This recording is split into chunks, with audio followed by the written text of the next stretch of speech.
하겠습니다. 오늘 우리에게 주시는 하나님의 말씀입니다. 에베소서 2장 4절부터 10절. 하나님은 왜 그렇게 하셨는가? 우리에게 왜 그 은혜를 주셨는가? 함께 살펴보도록 하겠습니다. 먼저 말씀 함께 읽죠. 2장 4절부터 10절 함께 읽겠습니다. 긍휼이 풍성하신 하나님이 우리를 사랑하신 그 큰 사랑 인하여 허물로 죽은 우리를 그리스도와 함께 살리셨고 너희는 은혜로 구원을 받은 것이라.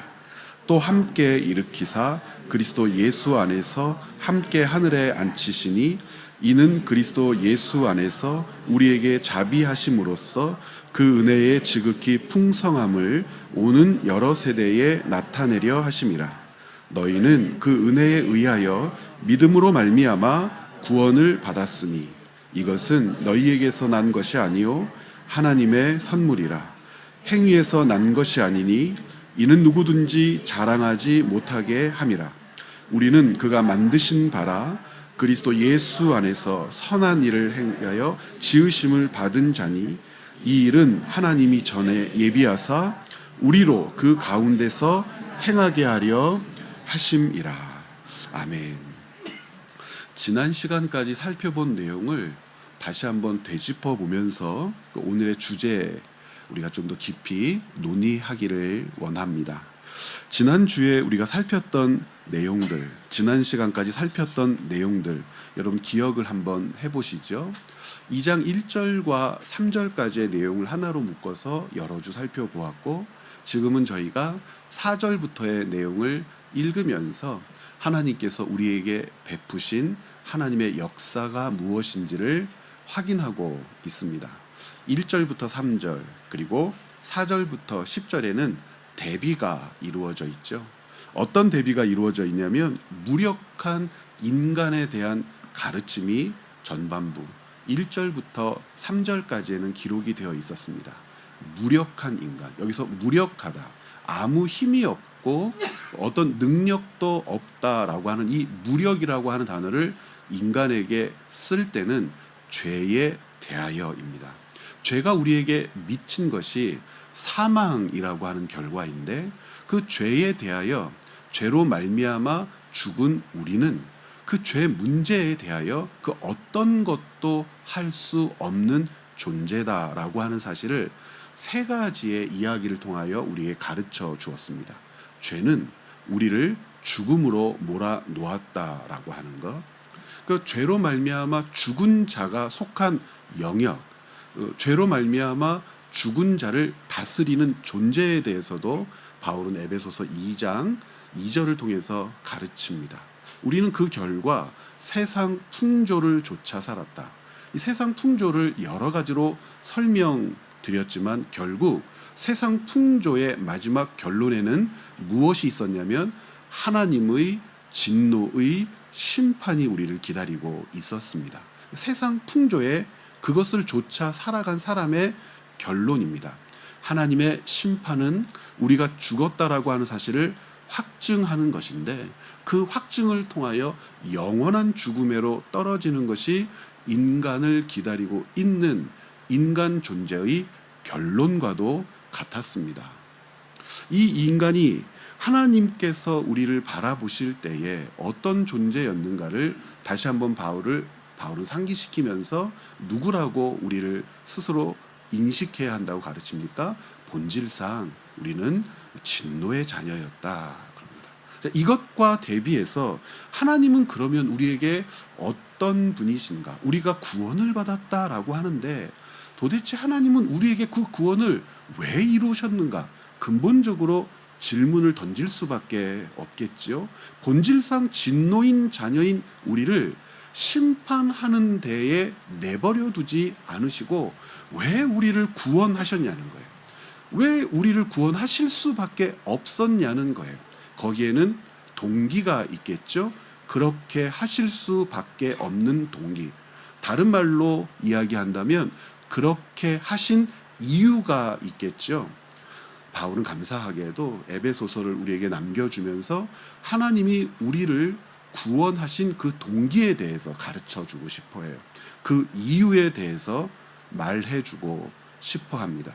이 오늘부터 해서 다음 주도 아마 이 주제를 놓고 살펴보게 될 것인데 조금 더 자세하게 살펴보다가 시간이 부족하면 한 주를 더 살펴볼 수도 있을 것 같습니다. 하나님은 왜 우리에게 그렇게 하셨는가? 왜 우리에게 은혜를 주셨는가? 우리를 구원하셨는가? 라고 하는 우리 안에서 일어날 수밖에 없는 질문. 왜 이 질문이 일어날 수밖에 없냐면 구원받을 수 없는 것이죠. 왜 구원받을 수 없냐면 구원받을 만한 이유, 그러니까 구원받을 만한 원인을 우리 안에서 발견할 수 없기 때문에. 그럼 너무나 이상하잖아요. 무엇인가 어떤 행동의 이유가 되고 동기가 된다는 것은, 그 행동의 대상이 된다는 것은 그 행동의 대상인 사람에게 내가 행동을 일으킬 만한 이유가 발견되고 원인이 있기 때문에 그 이유 때문에, 원인 때문에 내가 이렇게 하는 거야. 하다못해 화를 낸다 하더라도 화를 내는 이유와 원인을 우리는 상대방에서 찾는데 익숙한 존재들이란 말이죠. 그런데 하나님께서 우리를 구원하셨어요. 우리에게 영원한 생명을 주겠다고 약속하셨고 그것을 이루셨어요. 그런데 우리에게는 그 이유와 원인이 없단 말이죠. 왜 이유와 원인이 없다고 고백할 수밖에 없냐면 우리가 어떤 존재이기 때문에 그래요? 이미 죽은 존재이기 때문에 그래요. 이 죽은 존재다라고 하는 사실을 참 많이들 오해하세요. 지금도 오해하고 있는 분들이 계시고, 이 오해하는 그 얽힌 매듭이 풀리지 않아서 에베소서 2장 4절부터 기록된 이 말씀이 무엇인지 잘 살펴보지 못하는 분들이 계세요. 왜 오해할까? 우리가 살아있기 때문에 그래요. 우리가 살았는데 계속 성경은 우리를 가르쳐서 어떤 존재라고 얘기한다는 겁니까? 죽었다고 이야기하는 거예요. 그러니까 우리가 생각할 때 우리는 지금 살아있고 잠자고 일어나고 먹고 마시고 노화될지언정 어려서부터는 자랐고 퇴보될지언정 나는 힘을 가지고 있고 그 나이와 그때에 맞는 삶을 지금도 영위하고 있는데 도대체 죽었다라고 하는 것이 무슨 뜻일까? 이 죽었다라고 하는 이 문제에 대한 분명한 답변을 가지고 2장 4절부터 10절을 여러분 읽어내셔야 되기 때문에 항상 에베소서 말씀을 시작할 때는 이 부분을 반복할 수밖에 없지요. 죽음은 두 가지가 있다고 그랬어요. 1페이지 하단부터 여러분 보신다면 보편적 상태, 사람이 죽었다고 할 때 그 죽음을 부르는 보편적 상태의 죽음은 어떤 것이죠? 생존성을 잃은 모든 것이죠. 생존성을 잃은 모든 것, 호흡할 수 없지요. 생리활동이 중단됩니다. 생로병사의 어떤 영역에도 참여할 수 없는 상태가 되죠. 말 그대로 무력한 상태가 되는 것입니다. 이것이 일반적인 죽음이죠. 그런데 그리스도인들이 일컫는 죽음은 이런 생존성을 잃은 모든 것을 가리키거나 살피기 전에 본질적인 죽음애로 우리가 나아가야 한다는 것이죠. 그것을 먼저 깨달아야 한다는 것이죠. 본질적인 죽음은 반복해서 말씀드리지만 하나님께로부터 단절된 상태입니다. 이것을 성경은 죽음이라고 가르치고 우리가 알고 있는 이 보편적 일반적 상태, 생존성을 잃은 이 죽음이라고 하는 것은 결국 우리가 하나님께로부터 끊겨 단절되었기 때문에 맞이하는 죽음이죠. 그래서 하나님께로부터 끊어져 버린 상태로 있는 이것을 일반적인 보편적인 죽음의 상태라고 한다면 이 보편적인 죽음의 상태에 이르게 될 수밖에 없다는 것을 알게 된 나는 무엇을 바라보게 되냐면 본질적으로 죽었다는 것이 무엇인지 묻게 된다는 거예요. 본질적으로 죽었기 때문에 그 일반적이고 보편적이라고 일컫고 있는 그 생존에 대하여 무력한 상태인 나로 떨어져 버리는 것이죠. 자, 그러면 일반적인 죽음만 생각해 보아도 그 죽은 사람이 생존성을 위해 무엇인가를 할 수 있습니까? 무엇인가를 할 수 있어요? 무덤에 묻힌다면, 혹은 화장을 한다면, 무덤에 묻힌 상태에서 스스로 그 무덤을 안으로부터 뚫고 나와 다시 살아날 수 있습니까? 생존성을 잃어버린, 이 보편적인 죽음에 대하여 무력한 존재가 되어버린 그 죽음의 상태로 다시 생존성을 회복할 상태로 복귀한다는 것은 가능한 일입니까? 불가능한 일입니까? 불가능한 일이죠. 자, 그런데 본질적인 죽음도 우리에게 불가능한 무엇을 고백하라고 요구한다는 거예요. 하나님께로부터 끊겨서 영원한 죽음으로 향하여 가고 있는 우리가 스스로 돌이키고 스스로 노력하고 스스로 힘을 내어 하나님께 연결된 존재가 될 수 있냐는 말이에요. 생존성을 잃어버린 생물학적인 죽음도 스스로 무덤을 뚫고 나와서 생명을 쟁취할 수 없다고 모두가 믿잖아요. 그런데 우리가 가진 이 본질적인 죽음이 우리의 힘으로 해결될 수 있겠냐는 거예요. 없다는 거예요. 바울은 제발 그 사실에 대하여 인정하라고 우리에게 요구하는 거죠. 자, 사람이 병이 걸려서 죽던지, 나이가 들어서 노화로 죽던지, 어떤 사건과 사고로 죽던지, 그 죽음을 무효화할 수 있느냐? 자, 물어본다면 여러분 뭐라고 대답하시겠어요? 무효화할 수 없지요. 그런 일들은 판타지 영화에서나 보는 일 아니냔 말입니다. 자, 하나님께로부터 끊겨서 영적인 죽음, 본질적인 죽음의 상태에 놓였어요. 그러면 그 죽었다라고 하는 인간이 스스로 무엇인가를 동원하여 그 죽음을 복귀해낼 수 있겠느냐는 거죠. 끊어진 끈을 연결하며 하나님께 나아갈 수 있게 되며 하나님께서 인간에게 올 수 있는 상태로 돌이킬 수 있겠냐는 거예요. 없다는 거죠. 왜 없냐는 것에 대해서 이미 설명했고, 바울은 2장 1절에서 그것을 요약하고 있는 거죠. 허물과 죄로 죽었다. 우리는 그 죽음의 상태의 지배 가운데에 놓여 있다. 결국 그 인간이 추구하는 삶이라고 하는 것은 심판을 나아가는 여정이지, 생명을 쟁취하거나 다시 죽음의 문제를 해결하는 대로 무엇인가를 할 수 있는 존재가 아니다. 그런데 하나님이 인간을 살리셨다는 거예요. 그러면 이제 처음의 결론으로 돌아갈 수밖에 없지요. 하나님이 우리에게 생명을 주셨다라고 하는 이 사실에 대하여 원인과 동기가 있다면 그 원인과 동기는 누구에게서는 발견되지 않아요. 죽은 나에게서는 발견할 수 없어요. 어떤 착한 일, 어떤 노력, 어떤 선한 열심, 우리가 가지고 있는 어떤 의로운 행동들 중에 어떤 것, 이런 것이 그 본질적인 죽음을 다시 복구해낼 수 있는 원인이나 동기가 될 수 있겠느냐? 아니라는 거예요. 인간이 가지고 있는 때때로 혹은 다른 사람보다 조금 더라고 불리우는 의나 선이라고 하는 것도 어디 안에 놓여 있는 일들이냐면 본질상 진노의 자녀로 세상 풍조를 쫓아 살아간다고 할 때 그 세상 풍조 안에 있는 삶의 영역 안에 있는 것이라는 겁니다. 이 논쟁은 참 오래전부터 지속되어 왔어요. 그러니까 이 본질적 죽음이 인간으로 인해서 복구될 수 없다는 것을 인정하지 않으면 참 어려운 논쟁에 빠져버리게 됩니다. 기독교 역사 가운데 가장 먼저 대두되었던 이 논쟁은 소위 어거스틴과 펠라기우스라고 하는 사람의 논쟁으로까지 올라갑니다. 어거스틴이라고 하는 사람이 처음 기독교에 성도들에게 가르쳤던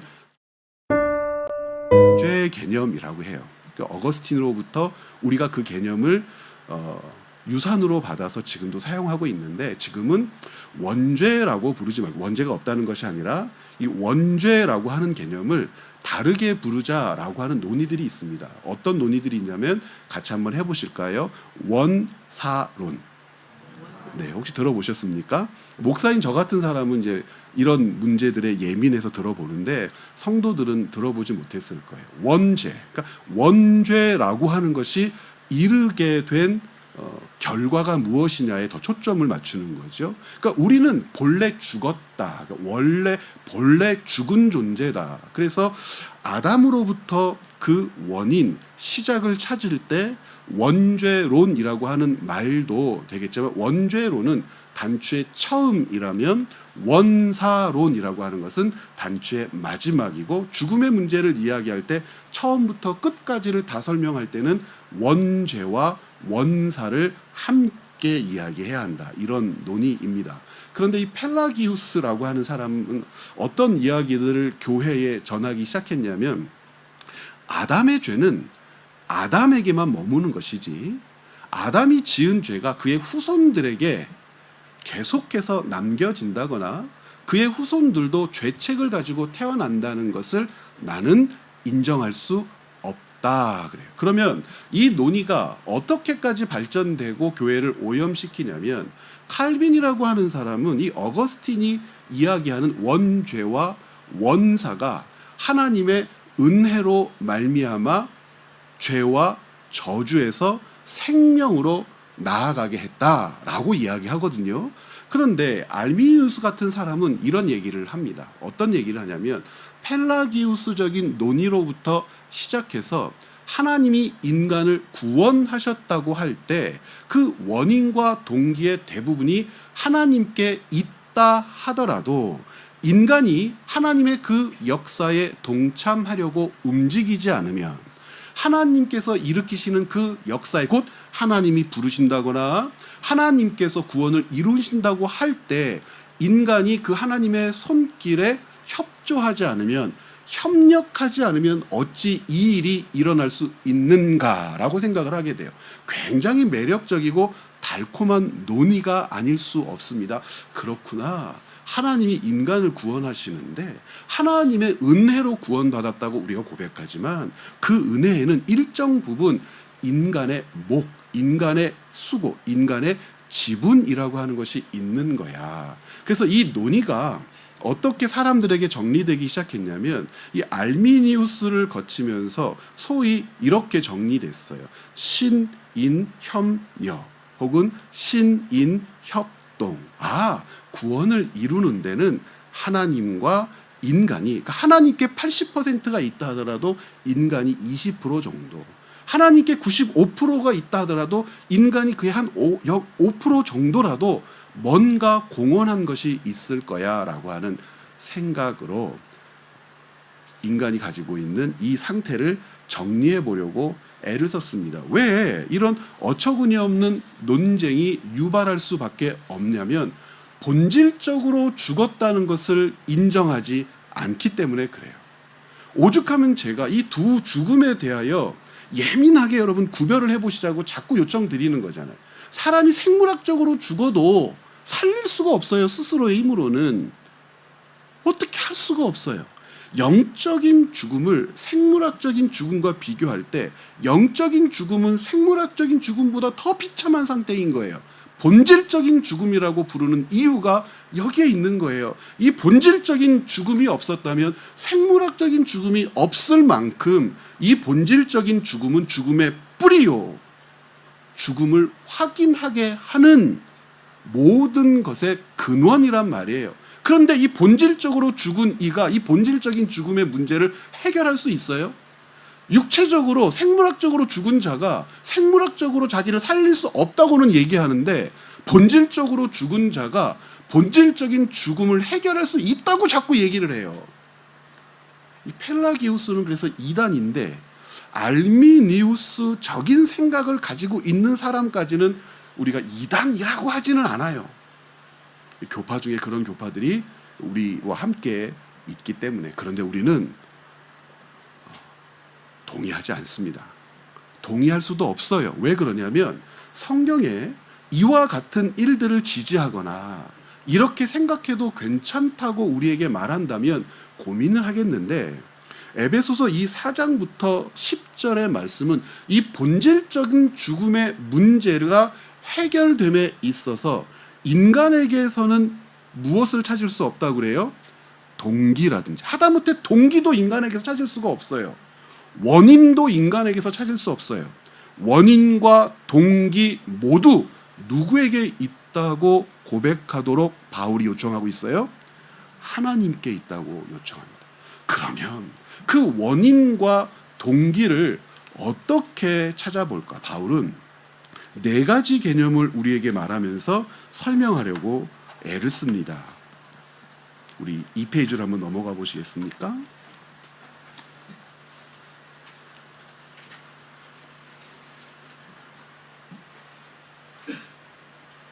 에베소서 2장 4절에서는 하나님을 우리에게 보이고 가르치되 그분은 무엇이 풍성하신 하나님이라고 그래요? 긍휼에 풍성하신 하나님이라고 부르고요. 그 하나님을 또 우리에게 가르칠 때 그 하나님의 모든 역사, 하나님의 일은 무엇이 그 모든 것을 유발하게 했다고 얘기합니까? 그 큰 사랑을 인하여. 세 번째는 2장 5절과 8절, 5절에서는 괄호로 우리에게 설명하고 8절에서는 반복해서 설명하기를 우리가 얻은 구원을 이야기할 때 분명하게 이렇게 단언하지요. 무엇으로 얻은 구원이라고요? 은혜로 구원을 얻었다. 마지막에는 이 구원을 베푸신 하나님에 대해서 다시 한번 고백하게 하는데 우리 하나님은 어떤 분이시다라고 얘기합니까?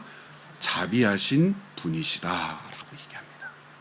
자, 여러분, 인간에게 하나님께서 베푸신 구원의 원인이나 동기가 있다면 무엇일까요?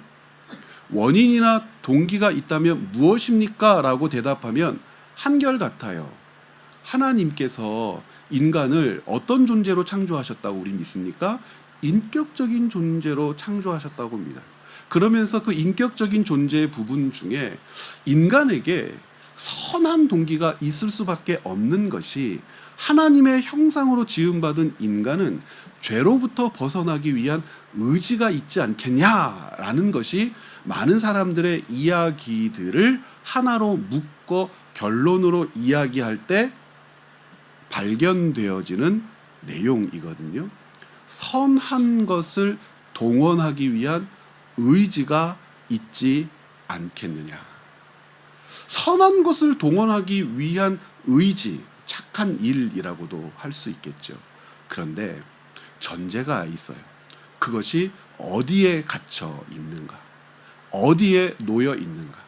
인간이 동원한 선한 일이라고 하는 것은 언제나 상대적이에요.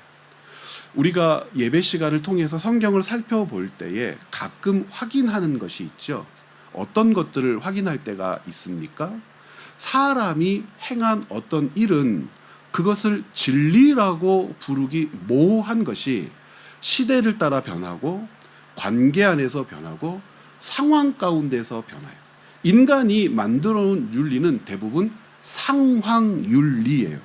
21세기의 시민의식이 많이 고양되어서 우리가 펼쳐 보이는 윤리의식이라고 하는 것이 100년 전, 200년보다는 훌륭하다 하더라도 100년 후, 200년 후에도 우리가 만들어 놓은 이 윤리와 도덕이 윤리적이고 도덕적이라고 평가받을 수 있을 거야 단언하실 수 있는 분 있습니까? 그럴 수 있는 분 없다고 그랬잖아요.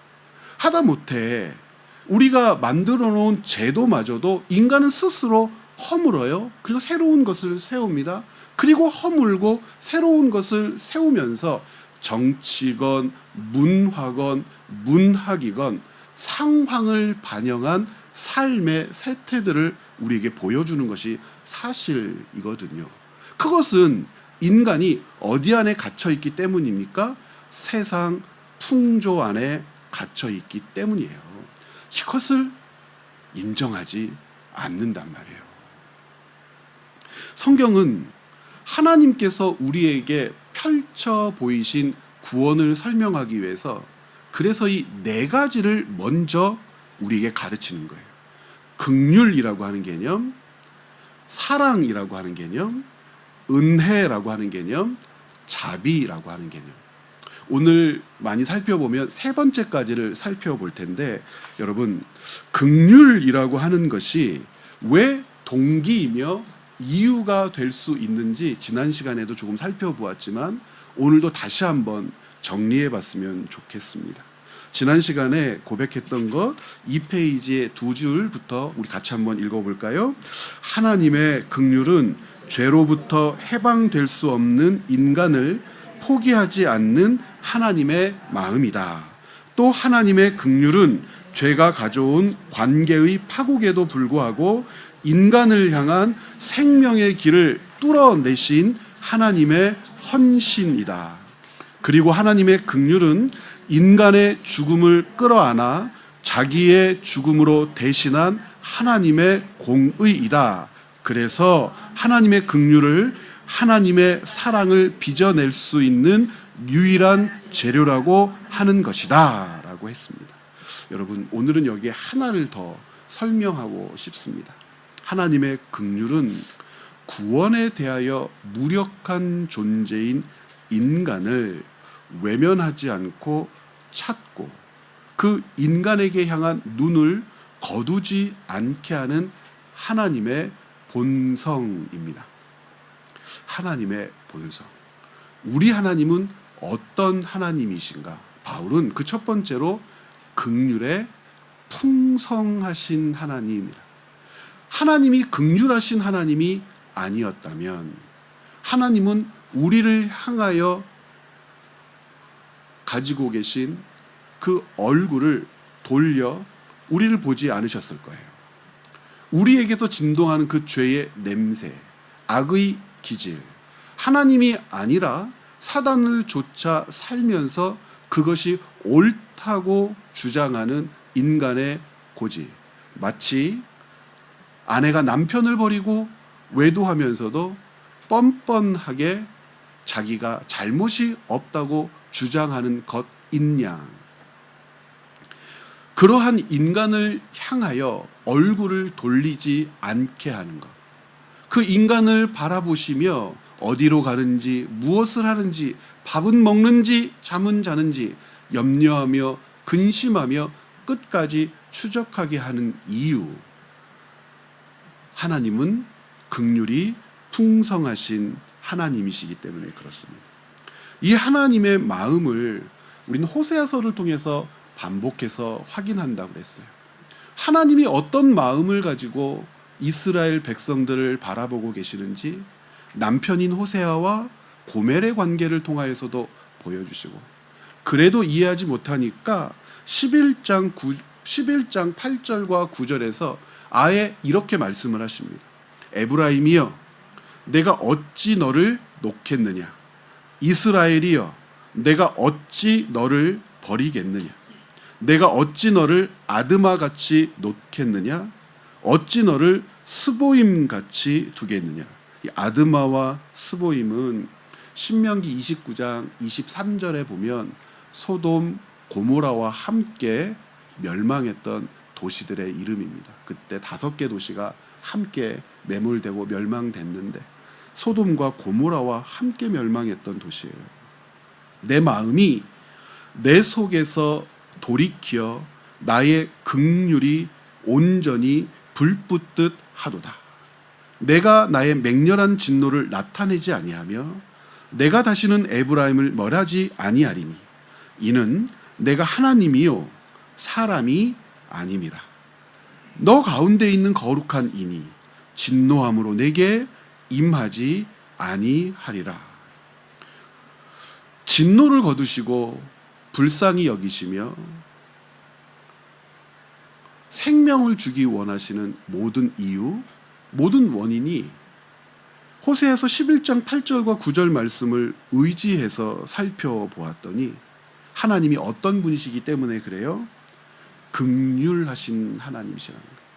긍휼에 풍성하신 하나님은 죄로 말미암아 죽은 인간을 바라보시며 그들을 살려내기 위하여, 그들을 구원해내기 위하여 그 마음이 불붙듯하여 우리에게 향하여 나오신다라고 스스로를 증거하시죠. 본질상 진노의 자녀였다고 우리를 가르치고 세상 풍조를 조차 살아가고 있는 자들이라고 가르치는데, 진노의 자녀, 세상 풍조를 조차 살아가는 우리들을 향하실 수 있었던 이유, 하나님은 긍휼의 아버지이시기 때문에, 충만한 긍휼의 아버지이시기 때문에.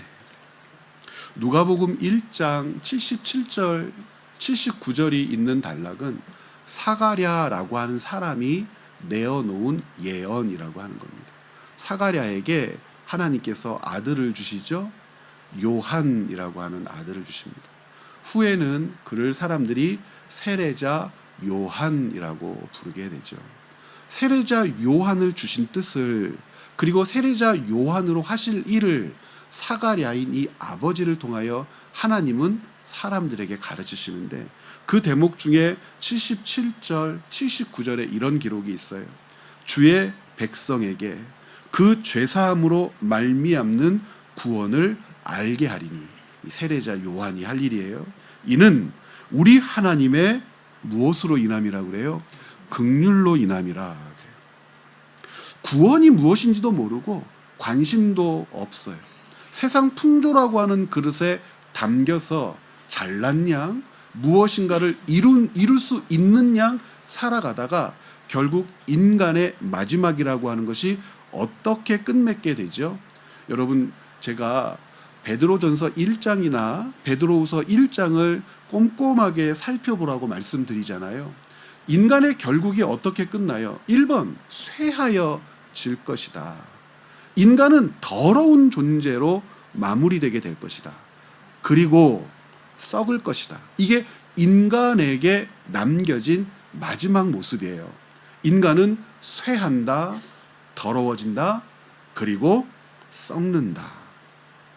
쇠한다, 더러워진다, 썩는다라고 하는 그 인간이 살아있는 동안에 자기가 그 진노의 그릇에 담겨 살고 있으면서도 무엇인가를 이룰 수 있는 양, 무엇인가를 남길 수 있는 양 자꾸 속아요. 호랑이는 죽어서 가죽을 남기고 사람은 죽어서 이름을 남기니까 명예롭게 살자.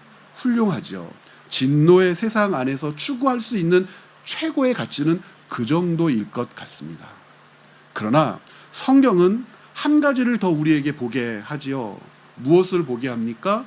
인간의 종말을 보게 한단 말입니다. 그러한 인간에게 하나님께서는 구원이 있다고 가르치신다는 거예요. 그 구원이 있다고 가르치시는 그 모든 동기와 원인이 무엇이냐면, 우리 하나님은 긍휼이 풍성한 아버지이시기 때문에 스스로를 우리의 아버지라고 하나님 자신이 고백해내세요. 나는 너의 아버지다. 긍휼이 풍성하신 아버지라고. 그래서 78절, 이는 우리 하나님의 긍휼로 인함이라.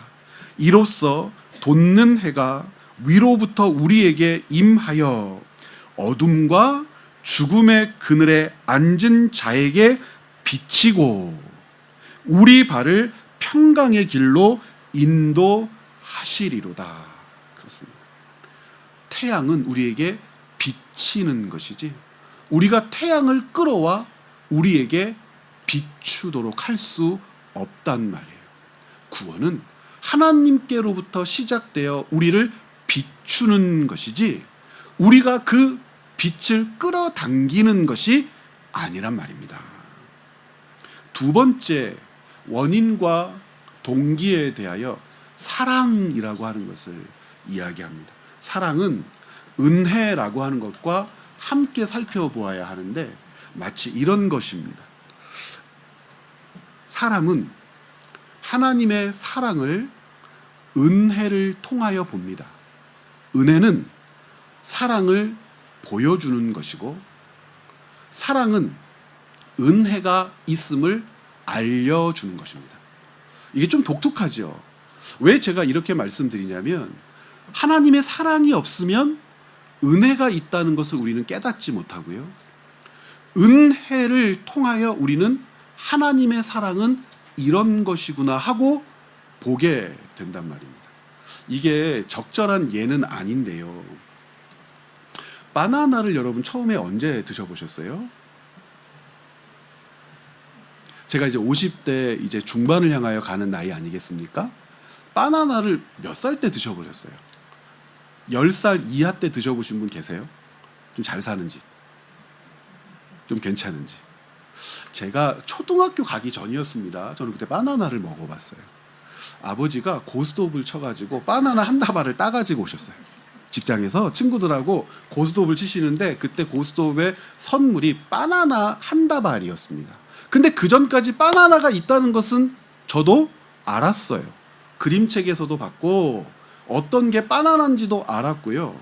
바나나를 먹어본 친구들에게서도 그 바나나에 대해서 이야기를 들었습니다. 바나나의 껍질은 야들야들 잘 까진다고 했습니다.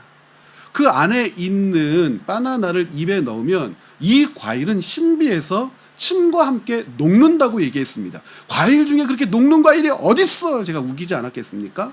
그런 일은 있을 수 없어. 그런데 너무나 분명하게 그런 과일이 있다는 거예요. 아버지가 고스톱을 쳐서 바나나 한 다발을 따갖고 오셔가지고 바나나를 먹으라고 가족들이 모였는데 내놓으시는데 집이 난리가 났어요. 왜 난리가 났냐면 아버지가 고스톱을 쳤다는 문제 때문에 어머니가 꼭지가 돌으셔가지고 바나나를 갖다 버리라는 거예요. 이 바나나를 우리가 내남매였는데 이걸 지켜내야 하지 않습니까? 이제 큰일 난 거예요. 바나나고 뭐고 어머니는 이제 노름, 고스톱 이게 장난으로도 하는 것을 불경하다고 생각하셨고 정말 싫어하셨어요. 노름하는 사람들을 정말 싫어하셨어요. 근데 아버지가 고스톱을 쳐가지고 이 바나나를 따왔으니 이 하나님께서 이제 기뻐하시지 않을 망조가 든 집안이라고 믿음의 가장이 되라고 했더니 고스톱의 왕이 돼서 돌아왔다고 바나나를 버리라. 저희 어머니가 한 성깔 하시는데 언제 한번 뵙게 되면 여쭤보세요. 바나나를 집어 던지고 막 이 다발로 묶여 있었는데 이게 막 던지니까 막 이걸 어떻게 해서든지 지켜내야 되는 거예요. 결국에는 어떻게 됐습니까? 어머니가 버리라고 하셨지만 어머니의 속마음도 참하고 못 버리는 거 아닙니까? 자식들이 막 눈이 바짝바짝 해가지고 막 그러고 있는데 그래서 싸움이 좀 진정되고 두 분이 이제 화해 아닌 화해를 했을 때 자꾸 아버지가 쿡쿡 왜 이래? 왜 이래? 이거 한번 먹어봐 이러다가 화해가 이루어지지 않았겠습니까? 바나나를 까서 입에 넣는데 이게 진짜 입에서 녹는 거예요. 이게 씹을 게 없는 거예요. 그 처음 먹어봤던 그 바나나를 잊을 수가 없지요.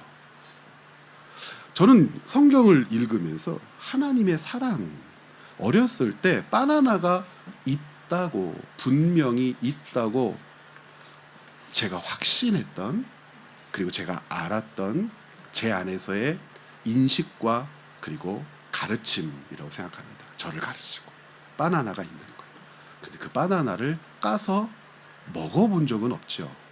그런데 그 바나나를 까서 먹어보았는데 그 진짜 똑같더라고요. 하나님의 사랑과 은혜는 이 관계에 있다고 저는 생각을 해요.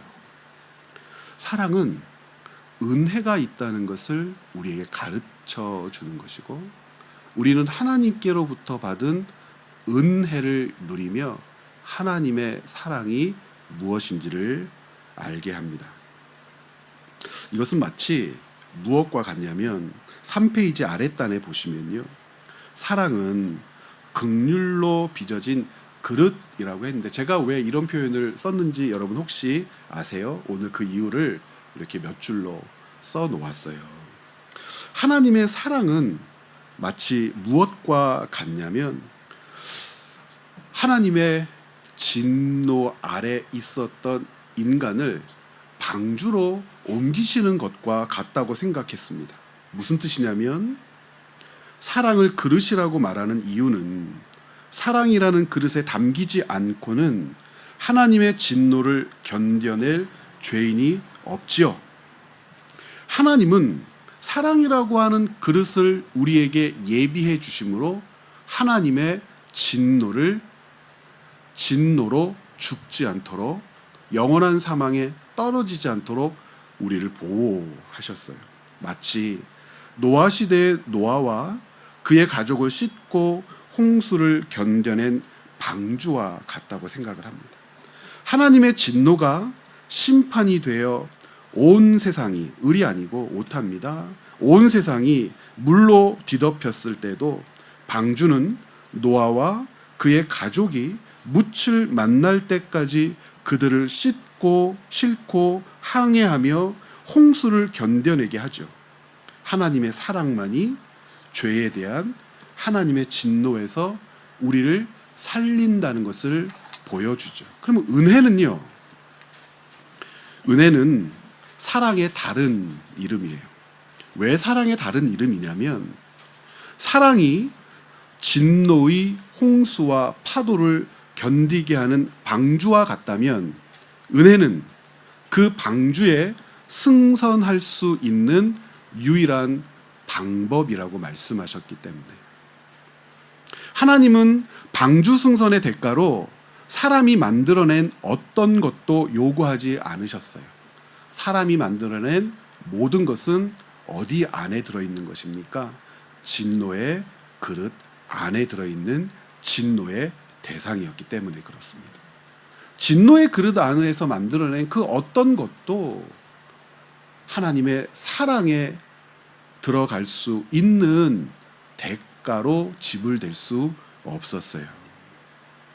방주를 승선할 수 있는 조건, 노아가 가지고 있는 그 무엇이 아니라 창세기 6장 7절부터 8절까지 보면 이런 기록이 우리에게 주어지죠.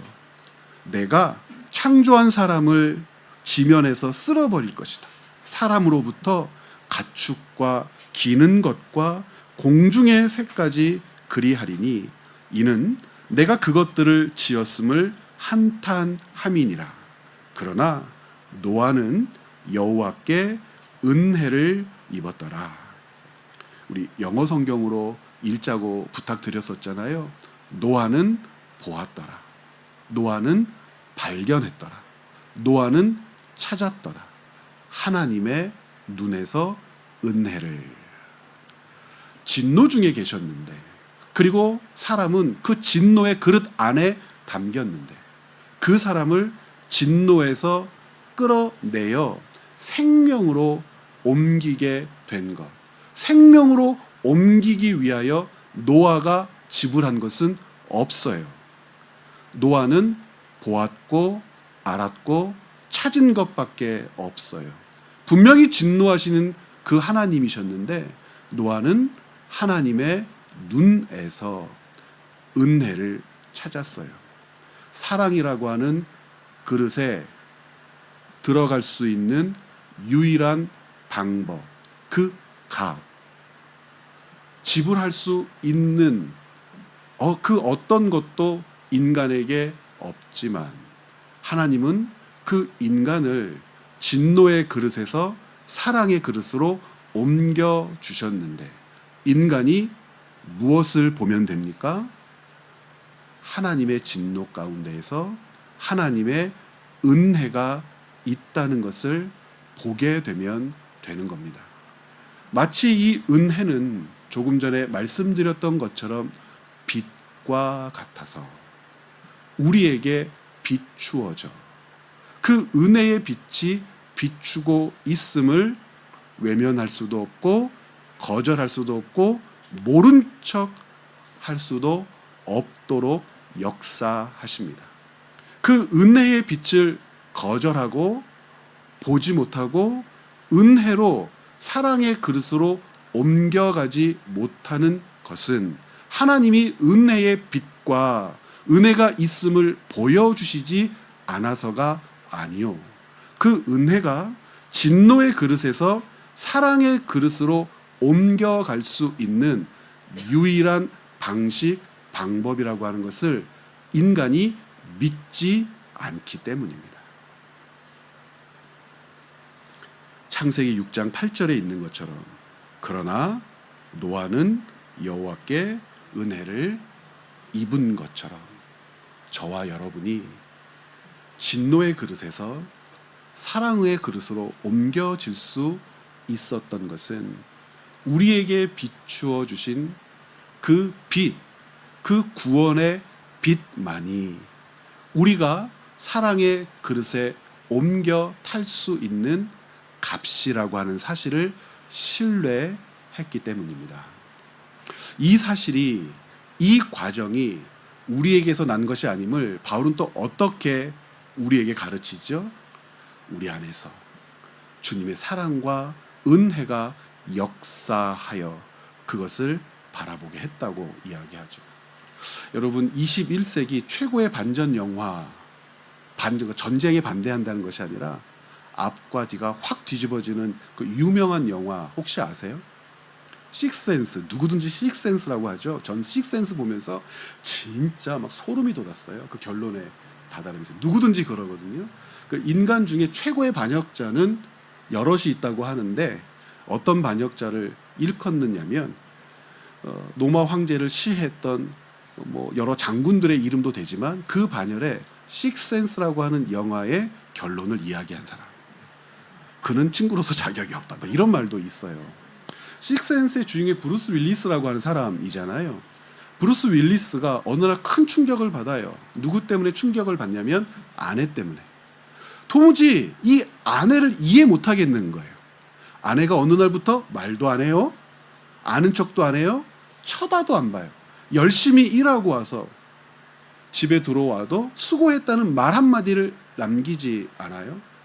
아내가 보이는 그 냉랭한 태도 때문에 이 브루스 윌리스는 너무나 고통스럽죠. 이 브루스 윌리스가 한 꼬마 소년을 만나죠. 꼬마 소년에게 문제가 있어요. 어떤 문제가 있냐면 죽은 사람의 영혼을 보는 거. 막 병들어서 죽은 사람, 사고 나서 죽은 사람, 죽은 사람들이 이 꼬마 소년에게만 계속 오는 거예요. 이 아이가 너무 무서워요. 살 수가 없어요. 브루스 윌리스를 찾아가서 도움을 받죠. 이 브루스 윌리스가 이 꼬마 소년을 열심히 도와요. 이 찾아온 귀신들의 문제를 살아있는 사람만 해결할 수 있었나 보죠. 그래서 브루스 윌리스와 함께 이 죽은 귀신들의 억울함을 풀어주기 시작합니다. 그러다가 깨닫죠.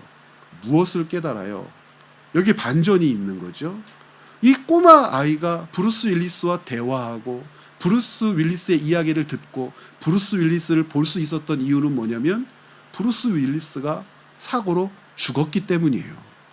브루스 윌리스는 그걸 모르는 거예요. 이 사람은 자기가 죽었다는 것을 모르고 아내를 오해하고 무엇인가를 해보려고 하지만 죽은 영혼은 산 사람에게 아무것도 할 수 없다. 브루스 윌리스는 귀신이었네. 이 식스센스의 결론입니다. 깜짝 놀라죠. 제가 그 영화를 보면서 정말 오래전 영화지만 지금도 가끔 생각을 한 번씩 해요. 어떤 생각을 하냐면 본질적으로 죽었다는 것을 인정하지 않으면 본질적인 죽음의 문제를 마치 해결할 수 있는 양 스스로 오해하며 자신을 속이며, 자신을 속인다는 것은 속이려고 속이는 것이 아니라 속고 있음에도 불구하고 속이고 있는지 몰랐다가 그 꼬마아이가 얘기하죠. 아저씨는 죽었어요. 아저씨는 귀신이에요. 라고 이야기했을 때 받는 충격과 같은 것일 수 있겠더라. 성경은요, 우리에게 반복해서 얘기합니다. 너희는 죽었다. 너는 죽었다. 본질적인 생명의 문제를 너는 결코 해결할 수 없다. 왜냐하면 죽었기 때문에. 이 본질적인 문제를 해결할 수 있는 그 어떤 동기, 원인, 방법, 힘, 능력이 너에게는 없다라고 얘기합니다.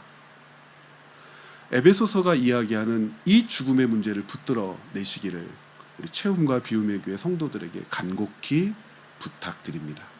우리는 이 본질적인 죽음의 문제를 스스로 해결할 수 없는 비참한 자들입니다.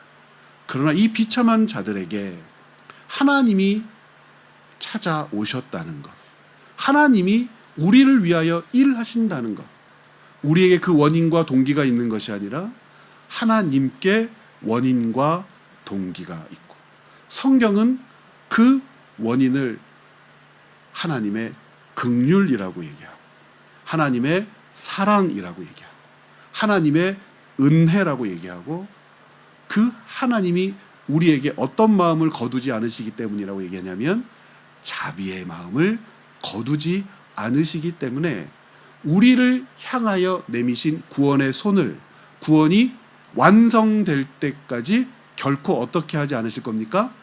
거두어드리지 않을 거라는 겁니다. 그래서 장로교회 교인들은 구원 받았다라고 얘기하죠.